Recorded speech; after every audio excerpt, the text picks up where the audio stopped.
That's your boo. I got boo in the video. Because I was with that person. Who name did he put in that caption when he posted my son? He has a way of doing the same thing over every time we fall out. He our kid. So word on the street is Chrisean Rock found herself a new man and baby. It's already looking like another train wreck in the making. Sis has been out here on a full-blown reverend tour, talking all soft and prayerful, popping up in church pews and live streams like she's turned over a new leaf. You know the drill. Gospel vibes, fake calm energy, and captions screaming, "Don't judge me," all while she is plotting her next move in the shadows. Now she's added a new twist to her Leone journey. A man who, let's be real, didn't even look like he wanted to be there. The moment she tried to roll him out like he was her new chapter, it flopped in real time. Sis was grinning, doing her best to look at me. I've moved on to routine, while he stood there like he was waiting for the Uber to pull up. The footage was awkward, the vibe was off, and while she was giving the main character energy, the man was giving background extra. But let's rewind, because this mess didn't just fall from the sky. This was the next stage in Chrisean's Clean Up My Image campaign. First came gospel rock. She hit up a church or two, sang like she was auditioning for redemption, and started asking fans for prayers instead of dragging them like usual. Then came the Twitch pivot, claiming she was about peace now and chasing a streaming bag. Out of nowhere, she started uploading pics with soft filters and a sanitized look, like she was going for motherly and healed.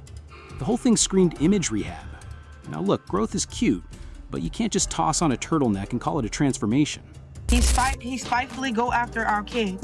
Yes, I do fear that. When we're good, I don't fear him mistreating our son.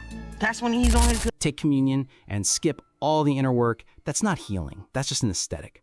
Then, right before this mystery, a man popped up, Christian, and started throwing shade at Blueface again out of nowhere. She began talking about how he allegedly mistreated her and their baby. The timing was suspicious, because why bring it up now, especially when he's locked up and can't respond?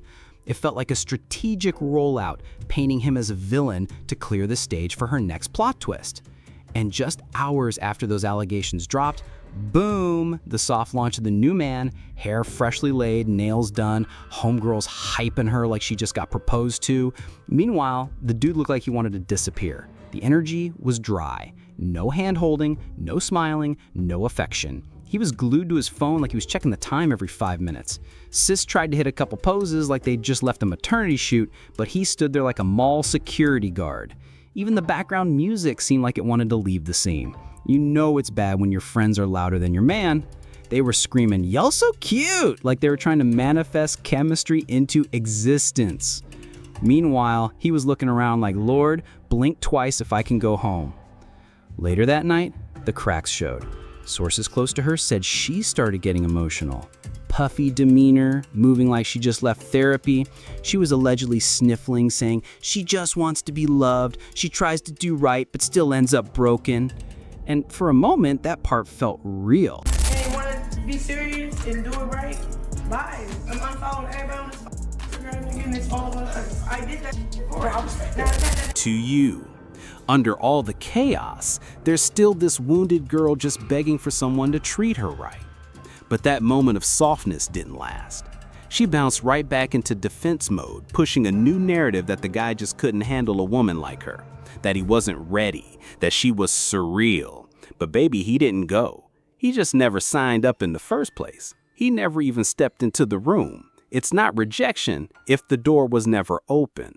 And just when you thought she'd exit quietly with some dignity, she hopped back on live talking about wanting to get Blueface's name tattooed on her face again. Yep. After all that emotional breakdown, after all the tears and failed rebound energy, she's talking about re-inking. The name of the man who publicly disowned her child, the same man who said on camera he wasn't even sure the baby was his. It's like she takes a step forward, then does a full backflip into the same trauma. Every time she gets close to a breakthrough, it's like her pain calls her back, home.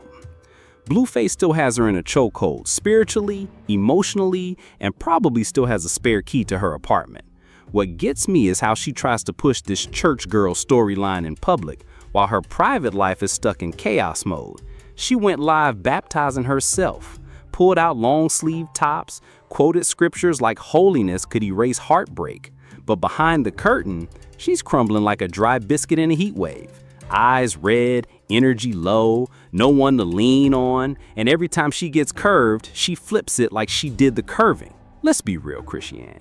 And still chasing something to fill the hole she refuses to heal. She's holding on to the fantasy that someone will love her enough to fix all the damage, but that hole is getting deeper.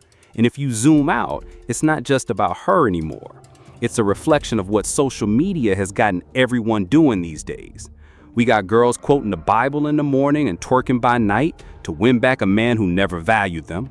We got men showing up for a photo, saying nothing and still being dragged into storylines they never auditioned for. We've got single mothers doing damage control just to look like more stable partners on the gram, and we've got timelines full of soft life highlights, while the real tea is cold and lonely. Everybody's performing like they're healed, but the truth is written all over their posture, their posts, and the way they talk about love. Chrisean isn't the only one stuck in that loop. She's just the one spinning loudest on live stream. Here's the raw truth. Sometimes the rejection you feel isn't about the other person. It's your energy. It's the emotional clutter you bring with you. It's the way people can sense you're still haunted by your last relationship. That new man didn't walk away because you were too real. He stepped back because he could see Blueface still had the keys to your soul, and no grown man wants to compete with a ghost. So yeah, Chrisean had a breakdown, and maybe she needed that. Sometimes the only thing that wakes you up is hearing your fantasy collapse in real time. Some fans called it out, saying they can't take her seriously as long as Blueface's name is still on her face. Others pointed out the new dude didn't want to be there. And then there were those who just said what we're all thinking. She's lost, confused, and spiraling again. So, what do you all think? Is Chrisean truly ready for something new? Or is she just tossing rebounds at an open wound? Can someone rebrand if they're still dragging their past through every post? And most importantly, can a Chrisean be saved? Or does she have to save herself first? Drop your thoughts in the comments below. You already know it's messy every time.